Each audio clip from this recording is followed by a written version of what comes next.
All right, welcome to another episode of the NFL Outdated Cover 2 series. This episode, we're talking about the Jacksonville Jaguars, and we're going over draft review, 2023 season preview. And I am joined by Travis D. Holmes with Big Cat Country Jaguars. How are you doing? I am doing well. I'm doing well. Thank you for having me on this late Sunday night. This is good. Absolutely. Well, this has to be an exciting time for the Jaguars. A lot of momentum from last season, Right. and definitely want to get into a lot of that. And obviously, when you talk about the Jaguars, you cover them on weekly basis now, right? Yeah. Cover every game. We're in the press box. We're in the locker room and talking to the players. It's a it's an exciting time to say the least. I mean, especially after the Urban Meyer dark times and even the dark times before that. Mhm. Jaguar fans have been through a lot, so I'm very happy for all of them. Well, when you talk about this time of year, we just we got through the draft a couple months ago. I had a Mhm. chance to go to the draft and really kind of soak that in and really enjoy it. I didn't realize, when I was there and just kind of going through the draft that Jaguars really had a ton of picks. And when you look at what they did with this, I want to talk about what your thoughts are on some of these picks and just how they fit into obviously the team and maybe the impact that you see in 2023 with some of these draft picks. Okay. Yeah. It's going to be interesting.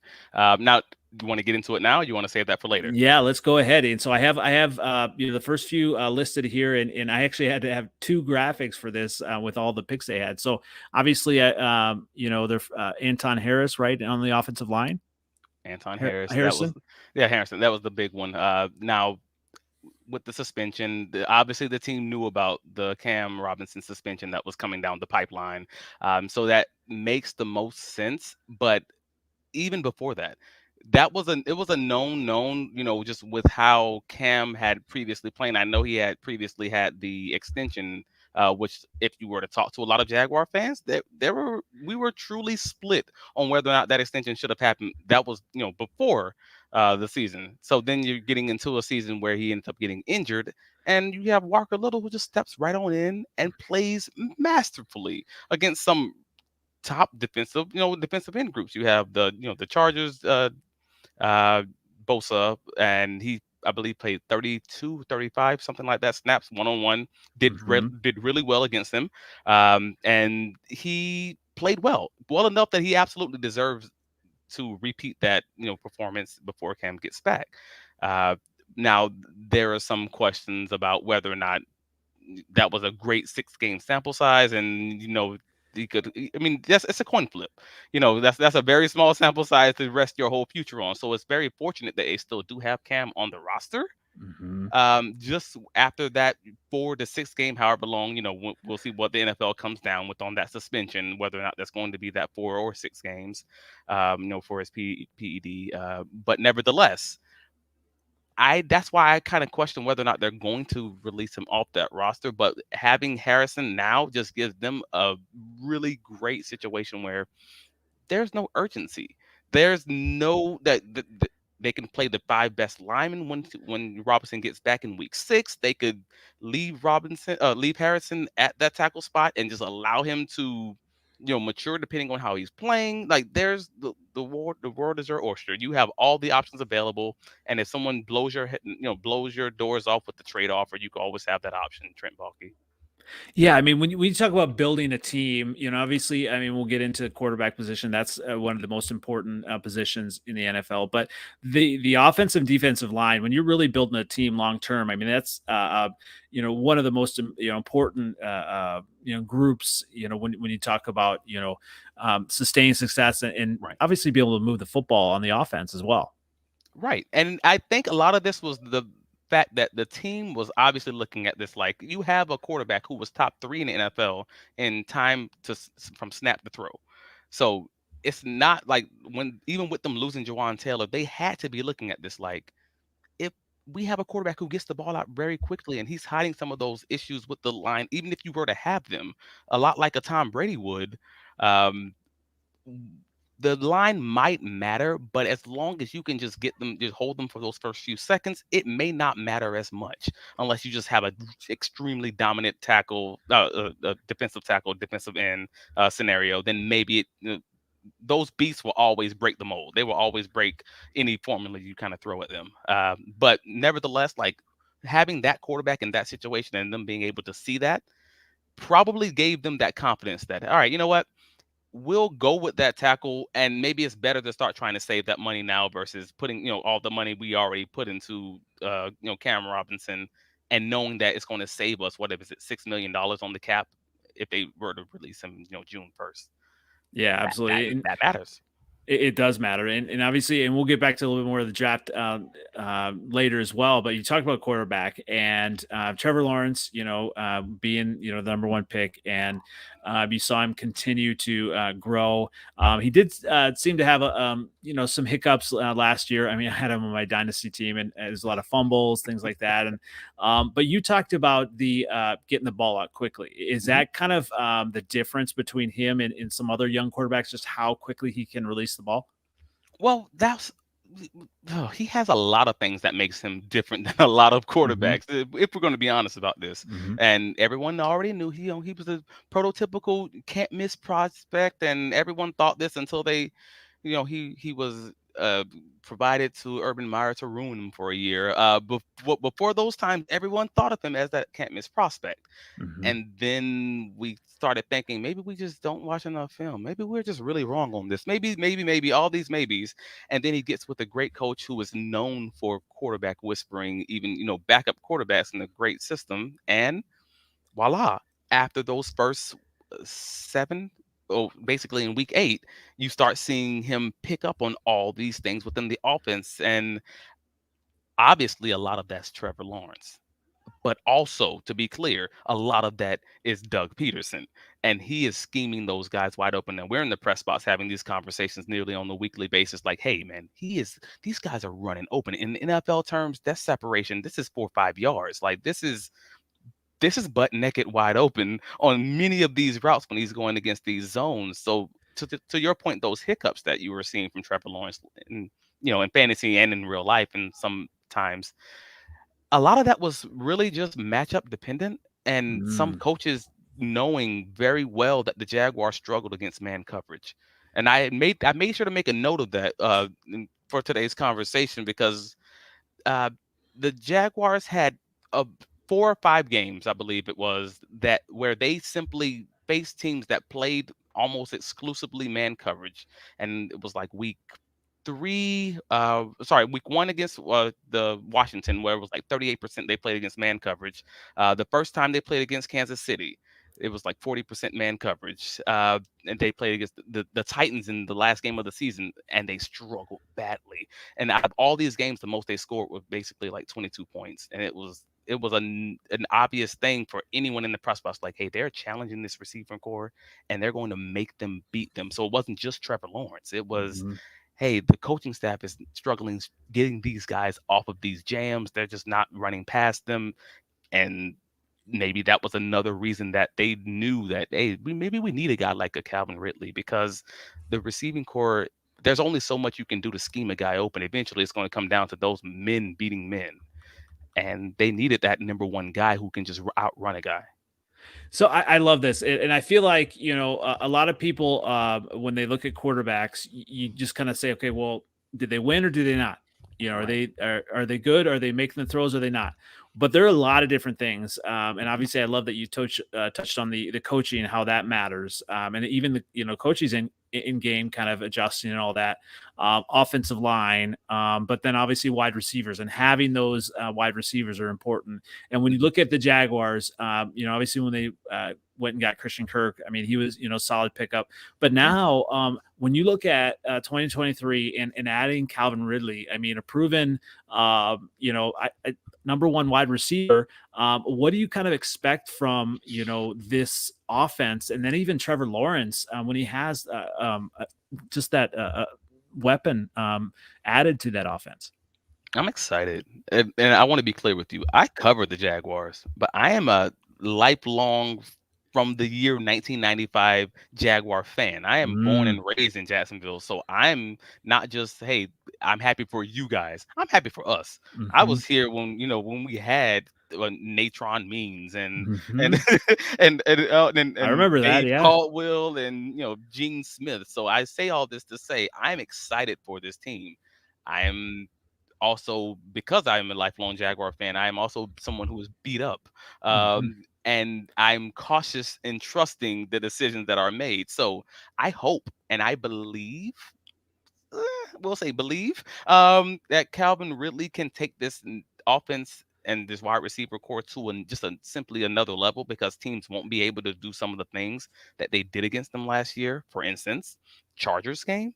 The Chargers were a team, and frankly, the Titans, even in the last week of the season, there were teams that knew they had defensive backs who would not be run past by the Jaguars offense. So they could play that Nick Saban cover three match coverage, which is the Chargers are known for, and they did that nearly the whole first half until they had some injuries in the second half, and that kind of threw them all off. That's a whole nother thing. But Mhm.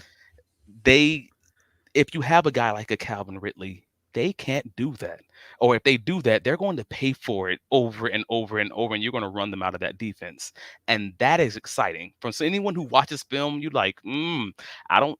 All right, Trevor and that offense may have struggled with this, but I don't know how you do that next year. That's going to be curious. That's going to be interesting, and that in and of itself.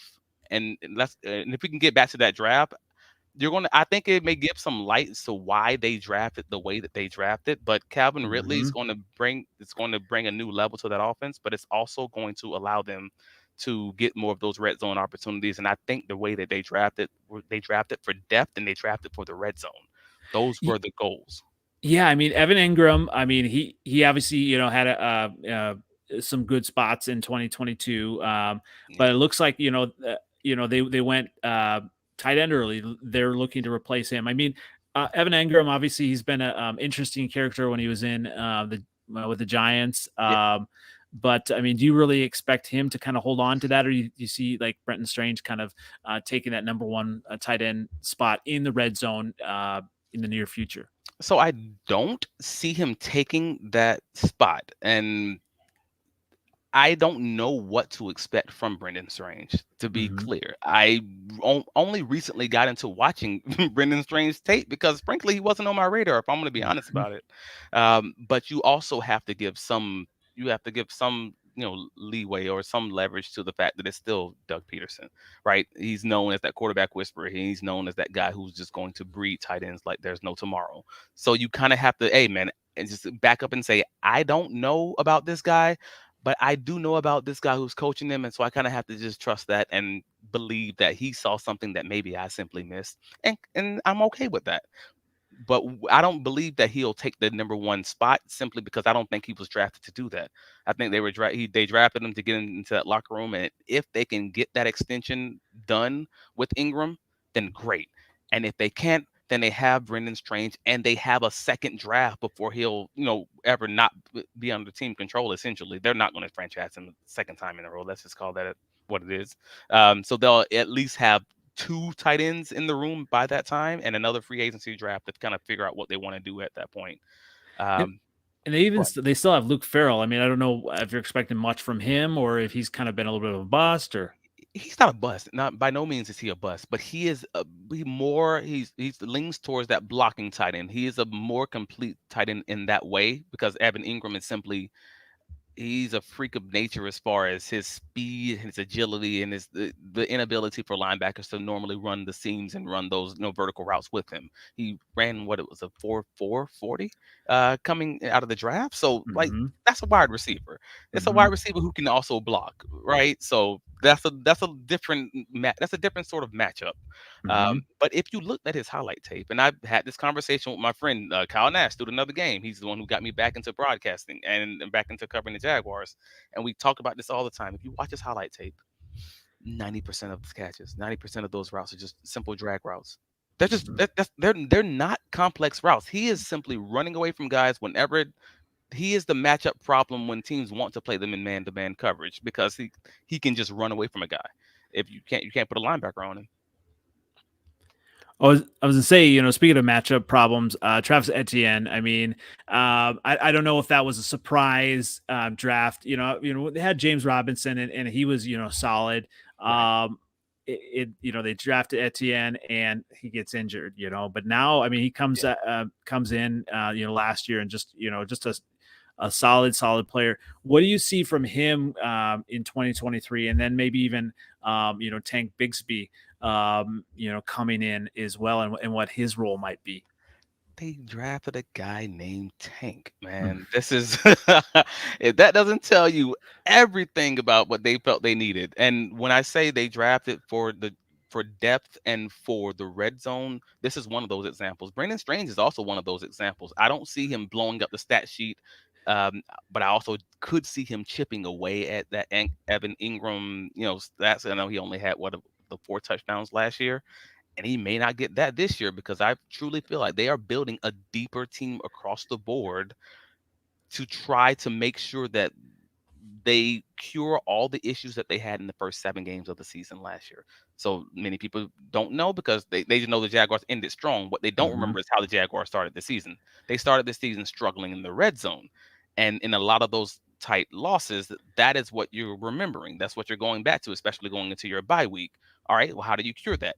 You cure your running game. Well, the Jaguars struggled running in third and short, fourth and short situations earlier in the season. What do you need? I need a short yardage back. Do you have that on the roster? Travis Etienne is a great running back, but that is not what he is. Originally, that was James Robinson's role, but James Mhm. Robinson wasn't fully back to his normal self, and we kind of saw that materialize throughout the rest of the season. Mhm. He was never truly his old self with that old burst.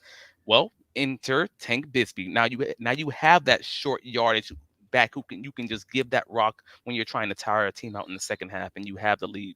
And if you read Doug Peterson's book about how you win football, you pass to win, you run to close the game out.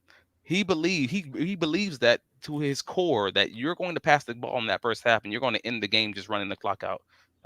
So he now has a 4 to maybe even 5 running back stable to do that.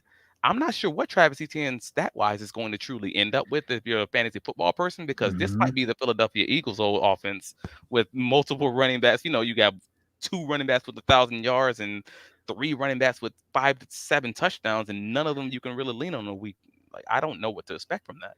Yeah, I mean, you got Jermichael Hasty. I mean, he's almost like more of Etienne kind of back as well, or Right. Jermichael Hasty, but he's also good in pass protection. mm-hmm. And that absolutely matters. And then you have Dearness Johnson, who they got from Cleveland. I liked him in Cleveland when he was there, but I I don't know. Yeah. So did I. So Mm-hmm. did I. And if you have someone who's a great, zone read, not zone read, but yeah, a great zone rusher, like the inside zone rusher like that, that is awesome. Like to have 4 different backs who can attack you 4 different ways, and 2 of them specifically able to be utilized in that red zone and that green zone, that 5 yards and in. Well, that seemed very important for a team that originally struggled in the season, not playing as well as they should in the red zone. Mm-hmm. And they ended the season scoring at 83% in the red zone. Like they ended the season and being able to chip away at those issues that they started the season struggling at. That and then they end up drafting saying seemingly, hey, we need to make sure we cure up our depth in run stopping and cure up our issues in running the ball and maybe even tight end trying to get those short yardage touchdowns that we kind of struggle with.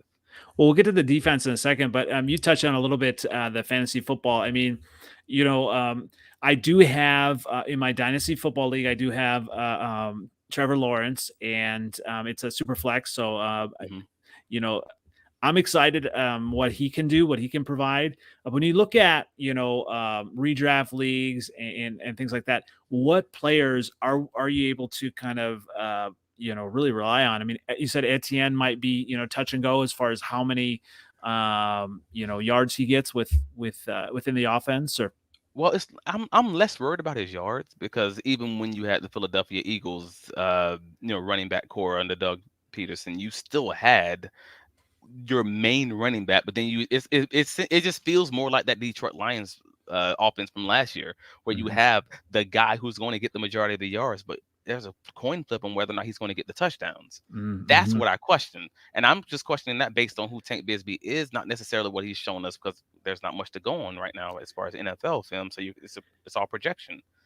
But I question whether or not they're going to give him those short yardage reps. And if this becomes a situation where you have a Jamal Williams, he doesn't have to get all the yards. Tank Mm-mm. Bisbee, if you get if you get 10 touchdowns in the red zone, no one cares. You just Mm-mm. now, other than ETN owners who, so you may be 1,000 yard rusher and maybe even get a few passes, involved in the passing game. But I don't know where those touchdowns are going to go, and that matters for those fantasy workers. All of a sudden, you become a RB5 or you're Mm-hmm. an RB15 simply because you're not getting those reps on the within the 5 yard line. That makes a difference. And, we talked about wide receivers, and obviously we've got Christian Kirk, Ridley, and even Zay Jones. I mean, do you see Calvin Ridley kind of slide into that number one spot there? I mean, can this offense, within a fantasy perspective, sustain like two or three solid wide receiver, fantasy players? Oh yes, I have zero doubt that Calvin Ridley is going to be the number one in this offense. Now, there's obviously questions of how that's going to work out, how it's going to materialize in the first few weeks of the season, Hmm. because he does obviously have camaraderie. He has an understanding with the rest of the receiving core. He only has had a little bit of time with Calvin Ridley. He may feel simply more comfortable with the rest of the receivers, and in game time with the fire and everything else going off, who knows how that's going to work out for the first few weeks. But I feel like after just simply a few weeks in the season, I don't think it'll be much of a question. So he may start slower, even though he's pretty much up to full speed right now.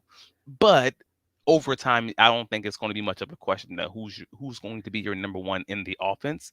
But the offense last year supported multiple great receivers. It just felt like you were almost streaming them and trying to figure out who was the guy that week, because Hmm. it would be one week Christian Kirk. I own Christian Kirk in fantasy last year, so I could see this one. One week is Zay Jones. All of a sudden, he's putting up 20, 25 points, and then the next week is Christian Kirk, and you're just trying to you're coin flipping it, trying to figure out who's the guy. But at Hmm. the end of the season, they all did really well. They all hit career highs. Even Evan Ingram, they all hit career highs in receiving.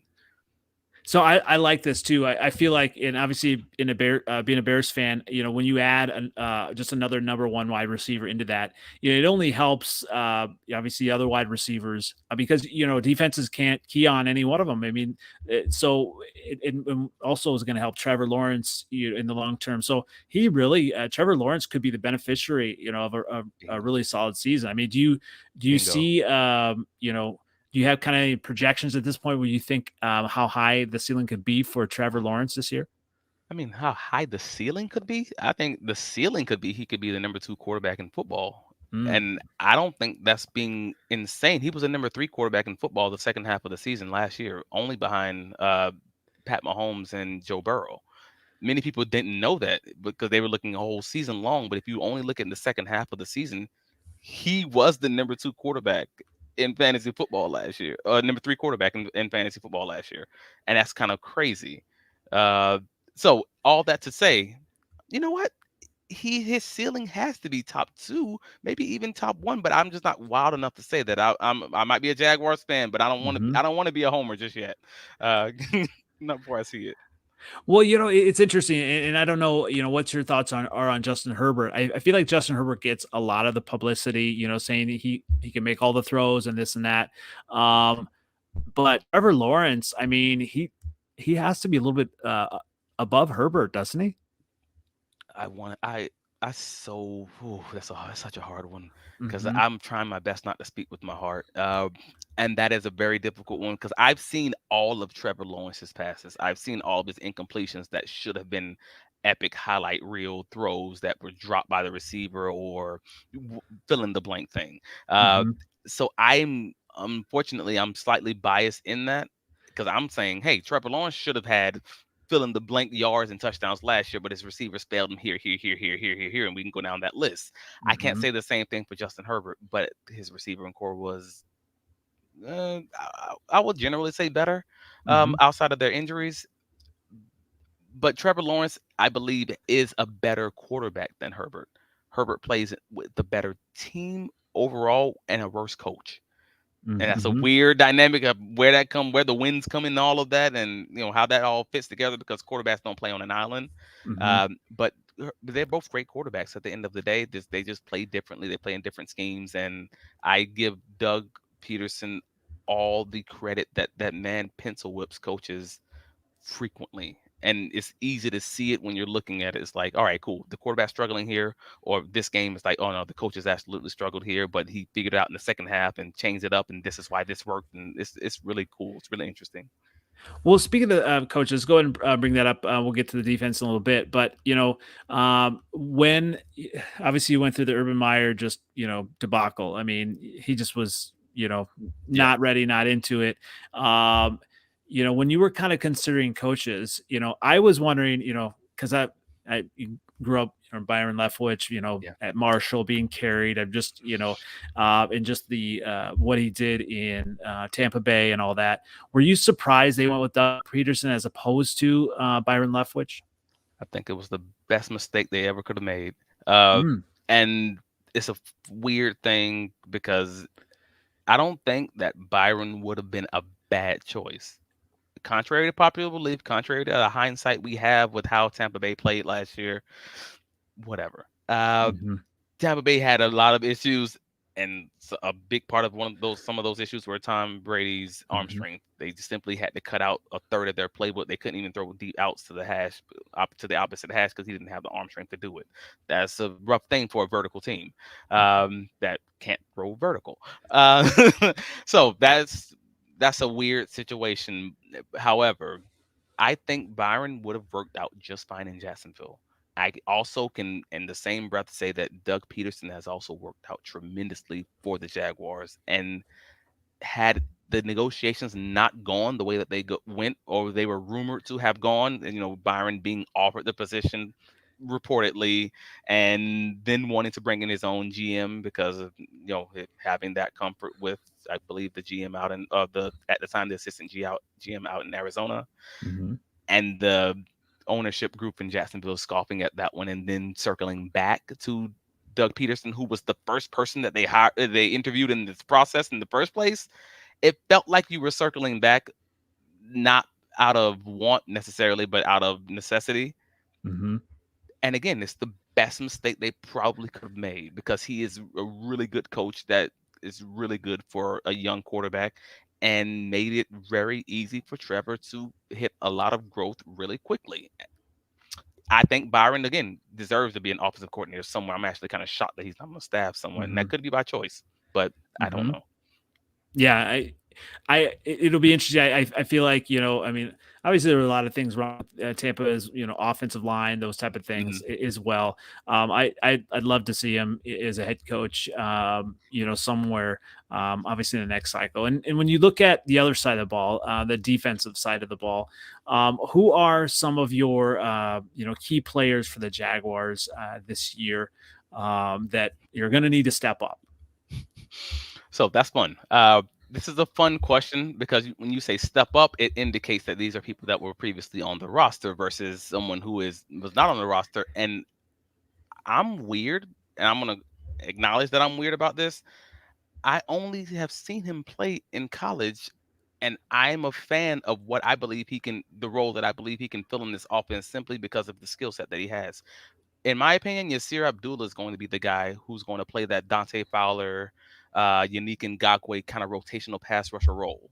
Mm, hmm You're going to hear a lot of people talk about Clavon Chason, who's one of the defensive end slash outside linebackers on the roster, hmm who frankly hasn't shown much to date, and he will have every opportunity to because this is his contract year. hmm So there's always the potential and the possibility that he could rise to the occasion. He can work out like a maniac this offseason and come in the door. And that'd be awesome. But I'm a guy who I believe it when I see it generally, unless you're talking about a rookie, then it's just pure projection. Uh Yasir Abdullah, when we looked at a lot of the stats, and sorry I didn't have the article in front of me, but it's Sure. one of my friends wrote it a long time ago and was like, hey, What are the things that we need to look for in college? All right, pressure rate, sack rate, combine numbers need to be above this level, etc. Have an athleticism score, have a RAS score of around this amount. If you hit all of these, you probably have a 60 to 70% chance of hitting on a pass rusher. Dope. Yasir Abdullah hit every one of those metrics. He's one of the three defensive end outside linebackers in the draft that actually hit that level. And I immediately said, that's our guy. That's that unique Ngakwe. That's that that Dante Fowler for you Jag fans. That's the guy who can get you 9 sacks in a rotational pass rush role. And That's to the get him guy. in the 5th round too. I mean, Right. I immediately saw that pick and I'm like, you know what? I have no problem. You got that guy that late in the draft, and you didn't approach a defensive end early in the draft, which I will honestly say frustrated me earlier in the draft. I think it worked out in that way, and if he is the guy that I believe him to be based on his metrics, I'm dancing in the street again. That's a 5th round pick, well, yeah, and you look at the 4th round. defense, and Sorry. I feel like the defense definitely carried the team a little. I mean, they've been solid for the last couple years. I feel like obviously coming on Josh Allen, and we look at the defense. What would you say that the strength is, and what would you say the weakness is overall for the defense? So people are going to hate me for saying this, and I know they're going to hate me, and I feel like they just need to look at the game from a different way. The strength was Mike Caldwell. The Again, I think coaching top to bottom for the Jaguars was just above and beyond what the vast majority of, let's say average to just slightly above average NFL teams were doing last year.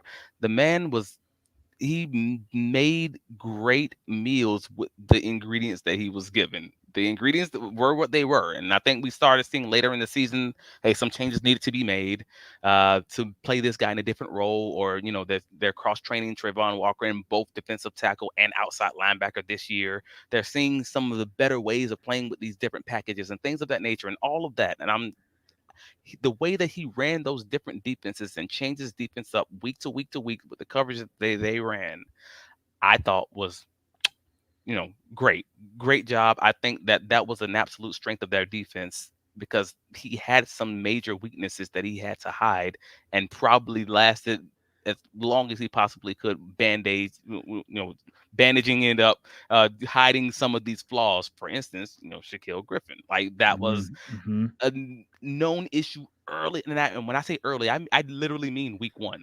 There was a known issue from week one, and and they just did their best to hide him within those coverages, as best they could. And eventually, it was going to come to pass, injury or not, that he was not going to be able to be on the field. Uh, Also, when you mentioned Josh Allen earlier, his pressure rate is through the roof. Hmm. Uh, and that's a great thing. Again, the coaching staff has absolutely put those guys in some of the best positions. However, we did need more pressures. We need more sacks.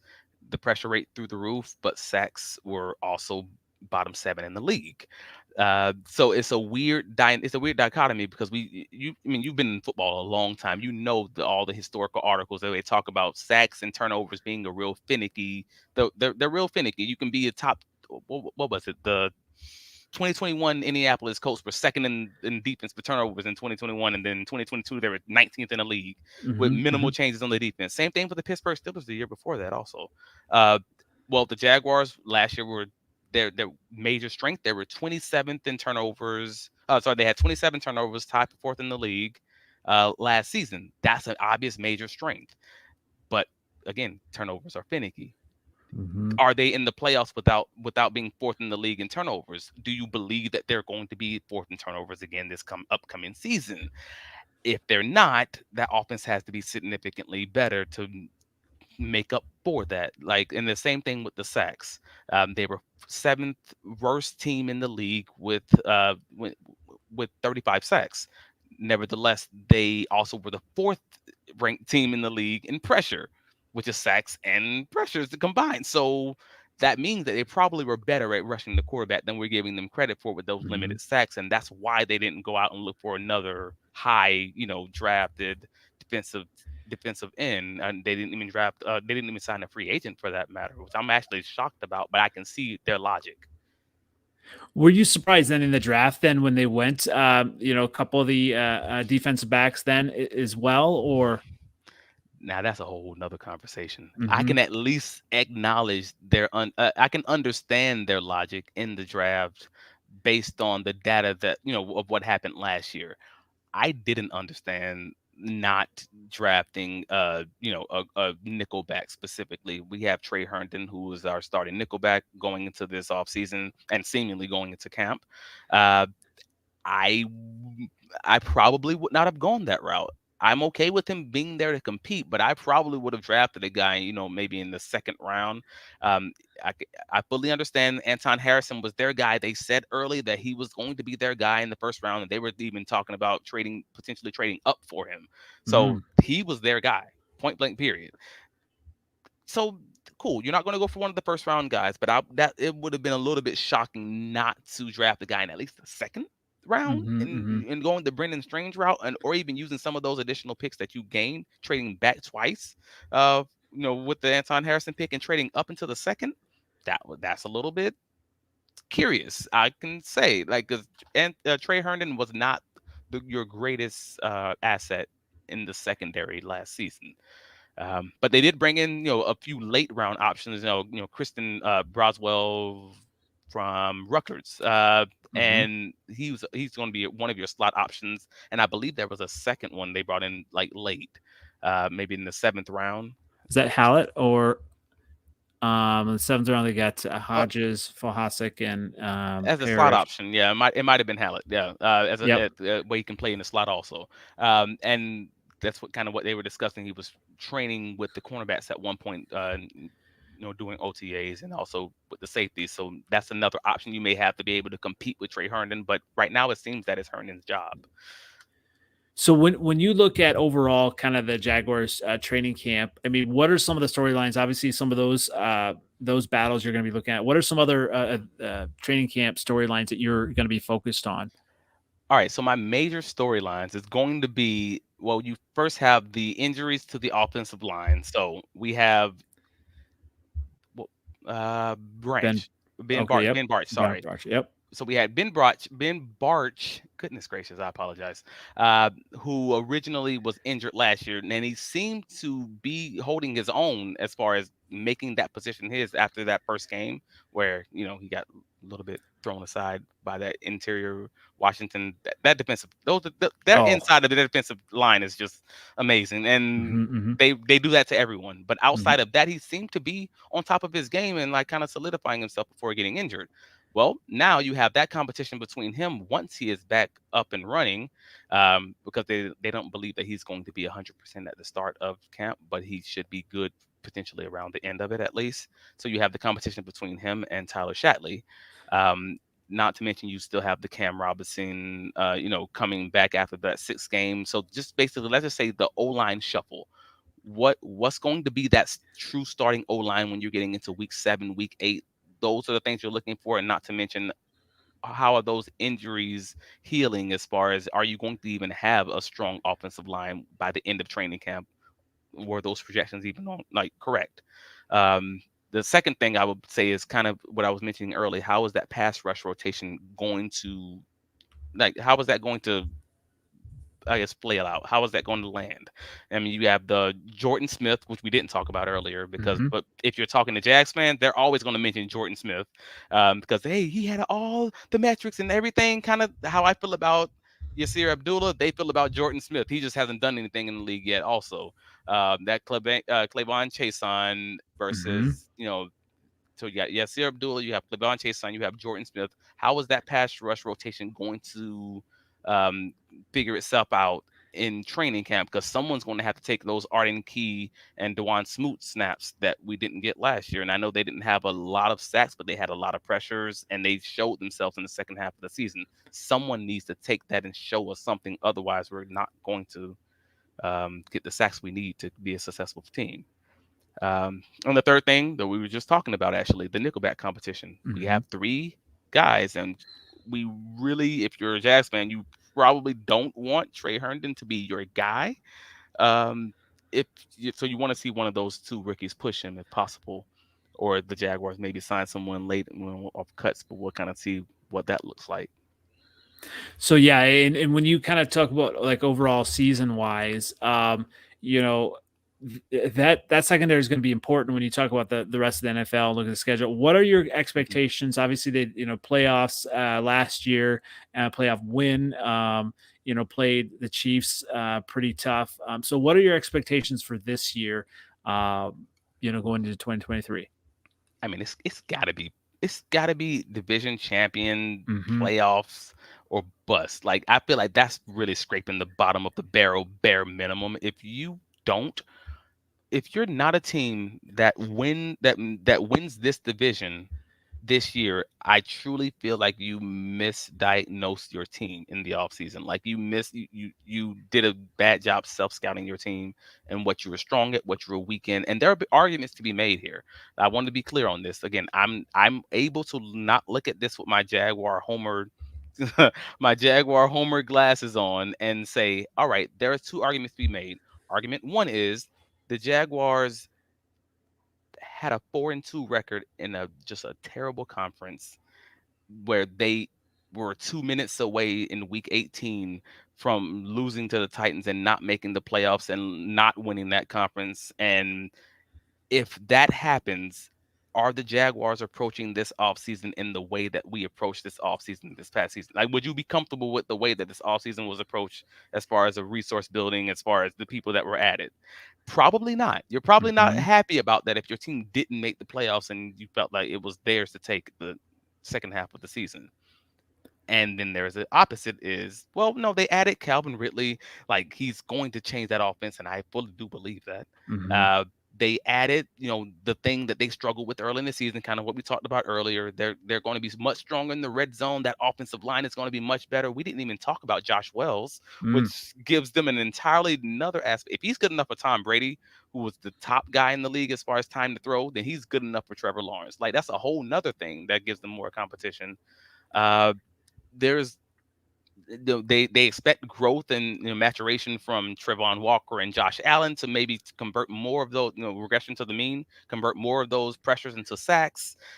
I can see that's the homer look. That's the rose. That's the teal colored glasses over here. And then you have they weren't really good against this bad conference last year, viewpoint.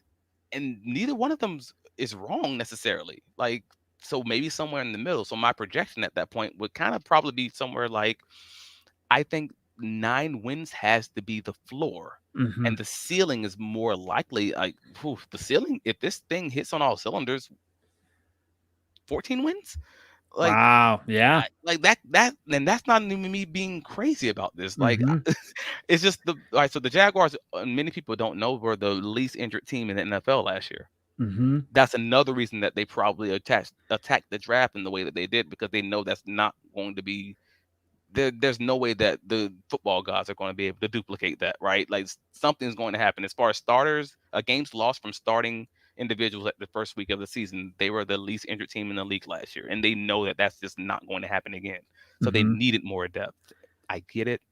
Cool. Hopefully that works out as far as what the quality of that starting, what the top of that roster looks like. But yeah, so the bottom of the barrel is AFC champions. Uh, Hopefully, first round bye. But if you can't get that, I get it, you're in the AFC. It is what it is. But yeah, first Yeah. round bye would be great. Yeah. I was to say, I was just kind of quick looking at the schedule, and maybe 6 losses. I mean, so 11-6. Or I mean, but six Yeah, losses. I mean, obviously Chiefs. Bills. I kind of like the Saints. I get the Saints, but who knows? I mean, that's at really, San you like the Francisco. Saints? I do. I don't know. I mean, it's at the Saints. That's the one thing, I'm Okay, not sure yeah, about. I that's I fair. I think the Jaguars, although, on a, fast turf like that, I think they could still, win. I mean, because when you look at it, it seemed like Trevor Lawrence had a hard time. Was it that really rainy game that he had all those? Philadelphia. Yeah, all the Yep. fumbles. Was that the fumbles? And so if it's on a fast track like that, you got Etienne, right? And all that. So, maybe 5 losses. I mean, San Francisco, you just never know what they're going to be. as far as offensively on that side of the ball, right? But if the Jaguars have a tough defense, they could stop them. Um, Cincinnati's going to be tough. I think Cleveland's going to be tough. But you look at this schedule, they have it out there, and you look at, you talked about the division, and it looks like that most of the division is really rebuilding, and the Right. Jaguars have kind of hit it, at this point with, they've been rebuilding for so long, and it looks like they've done it well. And as a Bears fan, I kind of look at the Jaguars, and I like just the way they've put it together, and that's kind of what I would like the Bears to continue to build Hmm. overall, and so I like, within the division. It's definitely out there for them. And when you look at the division, who would you say kind of right now is the biggest rival? And then maybe who has been the biggest rival for the Jaguars? I think the answer is always going to be Tennessee Titans. Mm-hmm. I don't know how any Jag fan says anyone other than the Titans after we have an opportunity to face the greatest show on turf, and we end up losing literally 3 games in a season, and all 3 games are to the Tennessee Titans. And then you get the reports out, what is it, 8 to 10 years later, that they had our playbook. Th- That that's going to be something. What the You're, Rams did? no, that the Titans did. Oh, the Titans. Okay. Yes. Yeah. Yeah. Right, and that's the same year that they had the Music City Miracle, which Mm. well, it was a forward pass, whatever. But yeah, so you're gonna have your feelings. Like it's to the point where Jag fans, or not Jag fans, Jag players are shown a video when they sign with the Jaguars about why we hate the Tennessee Titans. Doug Peterson did that. And I Mm. gave that man mad respect for that. Like you have players that don't know anything about this history, and you showed them a video about this is why we hate this team. And then you got players like Trevor Lawrence after the game, giving all the. I'm that as a fan, like these guys don't like each other. The players, that's great. So that's Yeah. absolutely our biggest rival, but that's also who I feel like is our biggest threat currently. But, Yeah, I mean, when you look at it, I mean, Tennessee, they're kind of at an interesting point, quarterback wise. What is Tannehill going to do? mhm. You know, when will they go to Will Levis and all of that? But I mean, as long as they have that running back over there, I mean, it's Bingo. really, yeah, I mean, it's, Well, not even that. They were not a great defense last year, and mm, it didn't matter. It really didn't matter because they still were the top. What either they were the number one or or the top two defense as far as stopping the rush last year. And I believe no, actually, yeah, they were the number one team in stopping the run last year, mm. and they were 15th in defensive points given up, one step back behind the Jaguars. So even with all the injuries they had, if their offense is just average, that average ball control offense that Babe Ruth created there, they're going to keep it close and they're going to make it a dogfight. And that makes me nervous. I know I shouldn't be nervous because I have Trevor Lawrence and I have this great offense and I have all these things. But if there's a way, I'm that guy who's going to try to figure out what's the way that this could go wrong. It's a Tennessee Titans. So that's the way that it could go. That's the way it goes wrong. If this becomes a dogfight between that team that plays us very well and they know how to attack us. When you look at coaches, yeah, I mean, Vrabel is right up there, and but Jacksonville having Peterson, having the success that he's had, I think that helps as well, and obviously having Trevor Lawrence helps, and having all those offensive weapons helps. And I want to get back a little bit to the quarterback discussion we talked about, and obviously as a Bears fan, I want to get your take on my guy Justin Fields. I obviously Mhm. I I'm a fan of him. I like kind of what he's done. Does he need to improve? Absolutely. I like that they've added, DJ Moore, and some offensive line pieces. So talk Right. about him a little bit and what your thoughts are and what maybe he needs to continue to improve on. Well, his I literally had this conversation with my brother earlier today, which I think is Hmm. funny, because it was a conversation about Justin Fields, Josh Allen, Lamar Jackson, kind of all the running quarterbacks, and kind of how some are supported and other ones are have not been.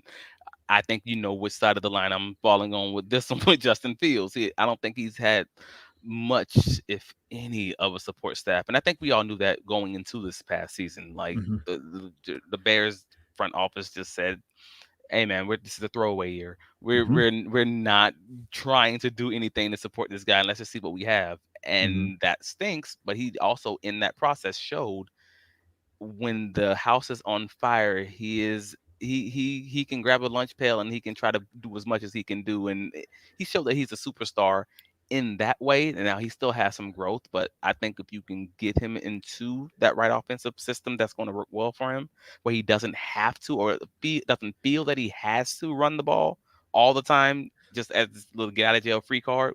Great card, by the way, but I like that card. yeah, great card by the way. But nevertheless, and just start reading defenses and truly making those reads, then it's going to become that's obviously what's going to take him to that next level, more like a Lamar Jackson, more like even a Josh Allen, who is a much closer to Lamar than he would be towards, a Dak Prescott, Herbert, pocket passer, kind of like that.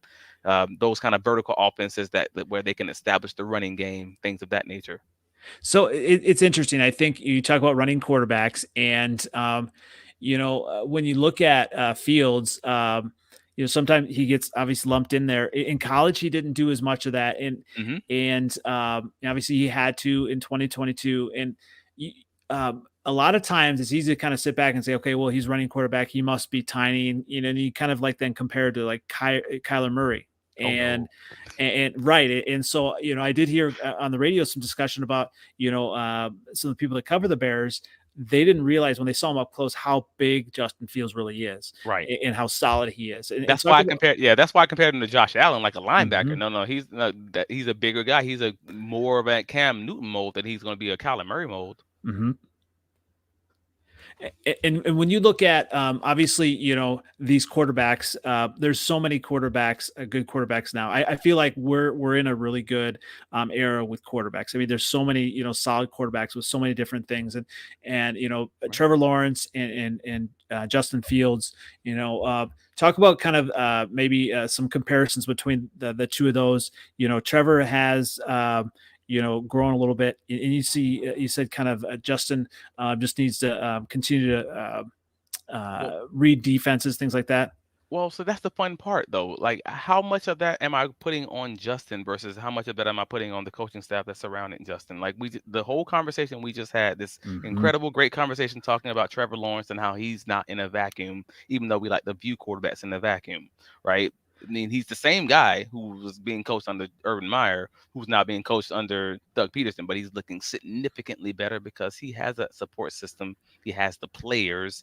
He has a coach who, if it's not going right, knows in the second half to just spam this team with trips coverage because they're running cover three match. Like, that's what happened against the Chargers, FYI. Mm-hmm. They literally ran that cover. They ran trips coverage over and over and over and over and over because Trevor struggled with that cover three match coverage. You have a coach who's smart enough to know that, and that's the difference between the Chargers head coach and the Jaguars head coach. So I'm saying all that to say I would love to say, hey, that these guys are so,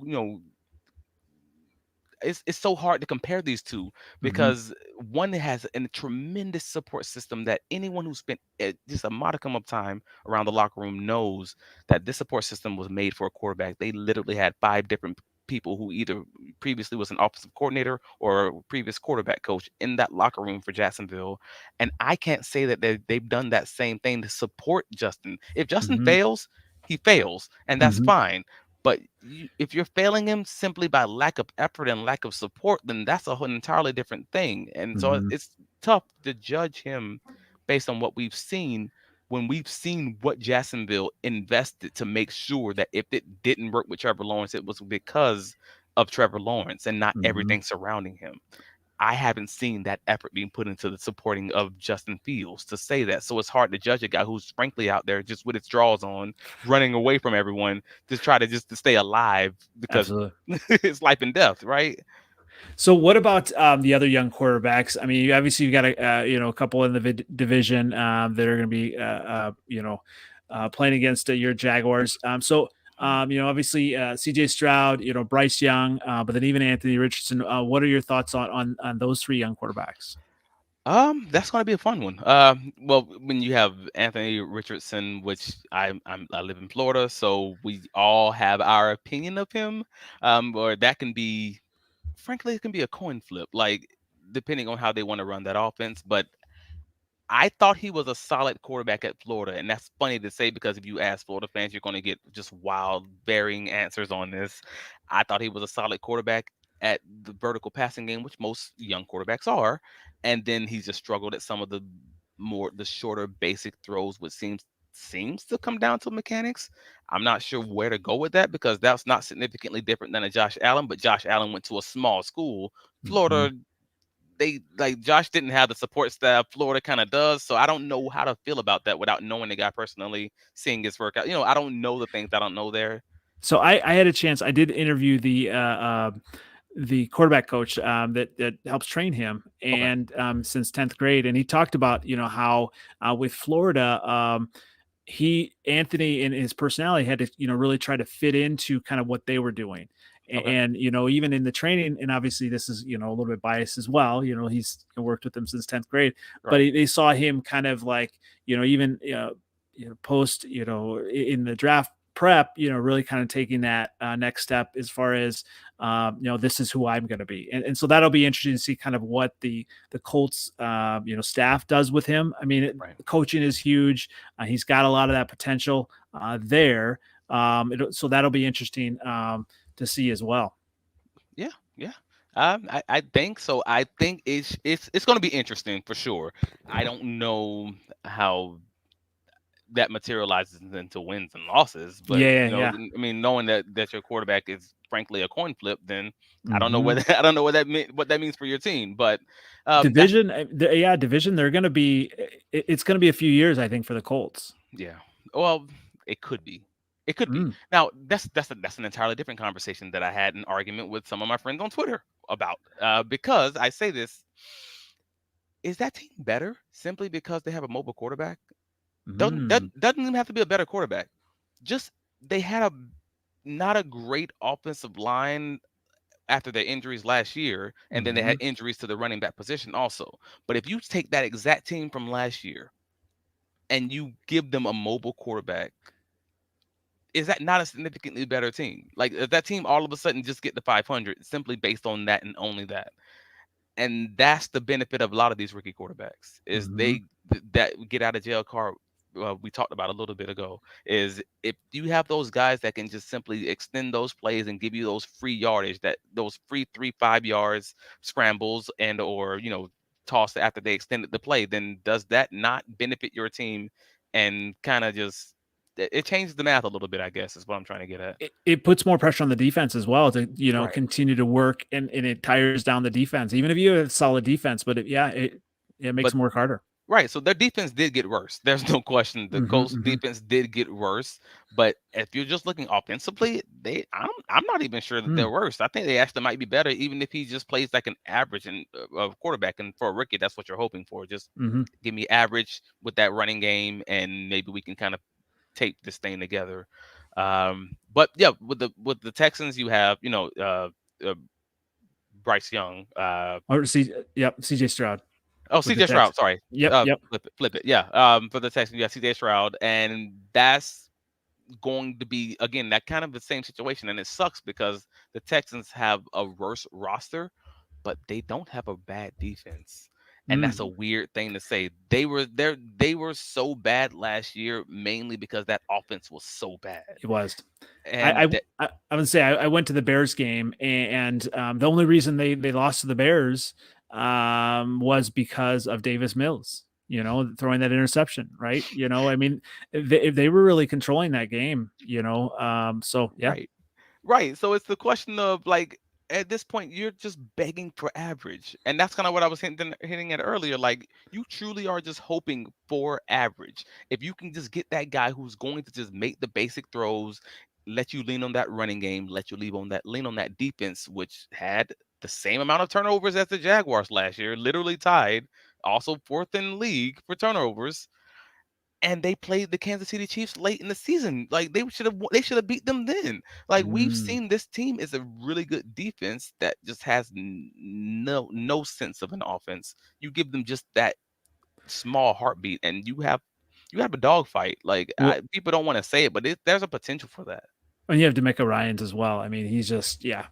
Right. And so if you're trying to build a team that can Mhm. lean on the running game and that can play defense like you're used to, you're a guy who comes from San Francisco and you seem to be trying to build that team in that image, that's not a bad pickup for that team. And that seems like, you know what, they may not be there this year, but they can absolutely make a little noise and give you those upsets when they're already a team that plays you well every Mhm. year. You're always going to go 500 in the AFC South. This is just what happened. This is like, as long as the AFC South has existed, the teams are going to go five. They're going to go 3-3. Your best case scenario is 4-2. This is just what happens. So when everyone's looking at the Jaguar schedule, they always say, "Well, this is a 5-1, 6-0. We're going to go undefeated in the conference." I'm like, when's the last time this ever happened? And not just for the Jaguars, for any of the teams. When does that Mhm. ever happen? We split because we exist. I don't know. Yeah, really. I mean, you look at it. You can look at some of these teams that have younger quarterbacks and you say, okay, well they're going to be tough, or they're going to have a tough season. But yeah, I mean, when you look at the other pieces, you take a step back. I mean, that is interesting. And maybe the Texans won't be so bad, especially kind of what they did in the draft as well on defense, and so Right. um, yeah, I to be clear, I expect them to be bad. If I'm betting my house on this, if I'm betting my marriage on this, yes, I'm going to say they're going to be bad until they're not. Just like I viewed the Jaguars for a very long time. However, there's there's a non-zero, like there's absolutely a possibility that this thing does not go how we think it's going to look, and this turns into the old Arizona Cardinals, San Francisco 49ers, Seattle Seahawks conference, where it was just a dreadful conference. And you turn around, you blink, and it's like, wait, this is a solid conference now. Like, it, that can be yeah, this. yeah. I mean, we look at the Texans. I mean, Pierce is solid. I mean, obviously he's going to need to see if they actually have who's going to step up in the wide receiver. But when you look at the division, it's Jacksonville. I think everyone's kind of picking them. It sounds like you want to be a little bit hesitant. You're excited, but Right. you just never know. But when you this probably has to be the most excited that you've been in Jacksonville since Easily. maybe since, 2017. well, Ramsey, right? Yeah, Since Ramsey, 2017. Yeah, yeah. that you called it. You hit it on the head. Since 2017, this is the most excited as I've ever been, and that excitement lasted just a few months before they re-signed Blake Bortles. And I'm going to be clear, I never believed in it even then. Like, I never believed in it even after that season. I'm like, let's go for Lamar. And then they just Yeah. didn't, and they drafted a defensive tackle that didn't work out. So it stinks. But nevertheless, yeah, this is the most excited I've been since that 2017 season, and more importantly, because I think that there's a chance that it can be for the long term, and that's the biggest part of this is that Jaguars team we knew early the next season. This is not going to work, and it blew up really quickly. And this has the makings of something that can be for the long term when you have the coach right, you got the quarterback, and you seem to have hit in that 2021 draft class on a lot of great guys. You know Mhm. what? If you keep drafting just moderately as well, this is going to go for a while. Now, that's my next question for next time we ever have a conversation is, have the drafts since that 2021 draft been even remotely as good? And that's where I'm questioning Trent Baalke is, you can absolutely dismantle a team by not drafting well within 2 to 3 years, even if you hit on the quarterback. And that's where I'm kind of struggling right now. I don't know about these last two draft classes just yet. Well, yeah, you look at it. I mean, when you have some of the big pieces that eventually going to have to get big contracts, things like that, you want to have some of these young players continue to develop and be in position, just salary cap wise and everything like that. But the Jaguars are definitely in position, and I definitely appreciate you coming on. We're definitely going to talk again, about this as maybe even the season gets going as well. And Mhm. um, where can everyone find you again then? Well, you can find me on, well, A7BN Sports throughout the season. We're covering all the Jaguars games. We'll be in the press box, and you can find me on Big Cat Country. All my writings on bigcatcountry.com. You can find me on Twitter.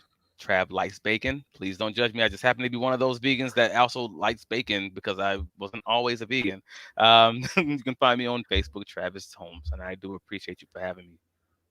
wanted to bring up too. So I had this amazing donut across from Wrigley Field, and it was a maple syrup bacon donut. The breakfast donut. We have Oh, one. We so have good. one bit by our house. I don't want to give them free promotion, but we have Yeah, a place by our house that sells it, and it is diabetes for breakfast, and it is so incredible. Oh so my good. goodness, yes. So I'm here with you. If you've had it, you know it, and if you haven't had, if you know, you know. If you haven't had it, you need to find a place that sells it near you.